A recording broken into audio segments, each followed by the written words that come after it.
have a conscience. We know what is right and what's wrong. But most of us like trying out new things. That's why many people are ignorant and they die. But to avoid all that, I will make sure that I create awareness to all the people.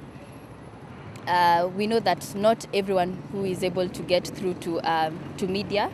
We have people in the rural country, in the rural areas who don't know whatever is happening around here. So what I will do, I will make sure that I put up my resources together and create awareness even in the bundus. La muhimu kwanza kumbuka tuko na Kenya Bureau of Standards na tuko na nakanda ambao wanafaa kuangalia kuweka utaratibu ambao unafaa kufuatiliwa kwa kitu yote ambaye inaliwa na binadamu, iwe ni kitu ambaye inakubalika kutumika na binadamu.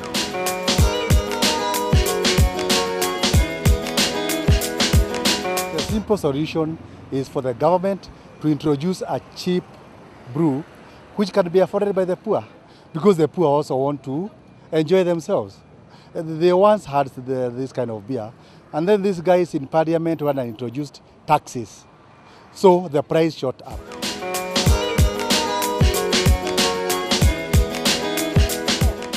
Let there be some cheap beer that these people can make merry with. If they don't have enough money, they don't have to go for that komi. There can be a beer that is cheap enough, about very high tax, and it can be affordable to those who want to take a drink. I think a comprehensive solution would be to go down to the primary schools, secondary schools, and the teaching curriculum, so that they impart some lessons which will guide the youth on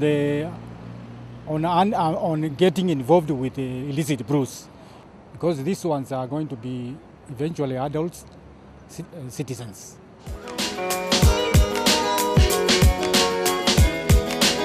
We have to ask ourselves what are the causes of this, because I believe nobody would wish to die. Death is something that anybody fears. So I cannot say that those who take these brews take it knowing that it will harm them. The people who have been brewing these things to be given an alternative how they can be getting their income, because they are doing that because they are looking for something that will make them move on in life. And for those who have been taking these illicit brews, let them know that cheap is also very expensive. First of all, vary your own body, because your body is not cheap.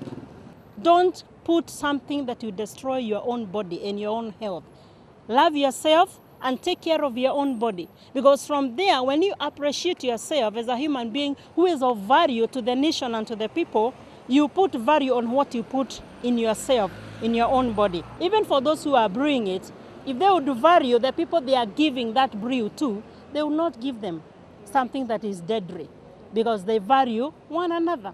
We have some government bodies that keeps balances and checks for some of these items we get, not only brews but anything that we buy from the market. We have the Kenya Bureau of Standards, we have that body that regulates the Antiliga, we have Nakanda. Do you mean that they do not know how these illicit brews get to the market? I believe that somebody somewhere is neglected, and somebody is not doing his or her duty, because if every one of us does his or her duty, then some of these things can be avoided. Take for example, the other day I went to a supermarket and bought an hammer, which split into two the first knock. Do you want to tell me that Kenya Bureau of Standards have ascertained that that hammer is good to be used? If you go to these pumps, you'll find those illicit brews in the counter. And I'm very sure there are some inspectors who go around. Do you want to tell me that they don't notice these things? So it all comes around to corruption. If we can try and see how everyone can be accountable for what you have been assigned to do, some of these things can be minimized. Tunajua kuna watu wengi ambao wanapika machang'aa huku papa hizi sehemu za vitongoji duni hivi wanapika na zitengeneza hizo chang'aa kwa wingi na vitu kama hizo ama mapombe kama hizo haramu, lakini ya kwamba kuna mtu bado still kwa serikali bado anashibishwa, yani inapatiwa kiwango fulani cha pesa ndio pengine hii pombe iweze kupikwa. Kama polisi wenye wauzunguka usiku, even if wanapata hizo pombe ikipikwa, they do nothing. Wakipewa kitu kidogo wanaingia kule wanatoka. Now Mutudha instead afikie hao watu wenye wanachunguza hizo pombe, wanafikia these big companies of which hao watu wenye wana supply hizi pombe kubwa ni watu wako registered, ni mtu hawezi peleka pombe kwa supermarket kama hajakuwa authorized na Kenya Bureau. I think they should look at the root cause of the issue. They should not just start by implementing policies from the top. Because the other day the national chairman Nakada said that they're going to start publishing a list of companies that are bringing those kind of. So I think they should look from the source of where did this illicit brew came from.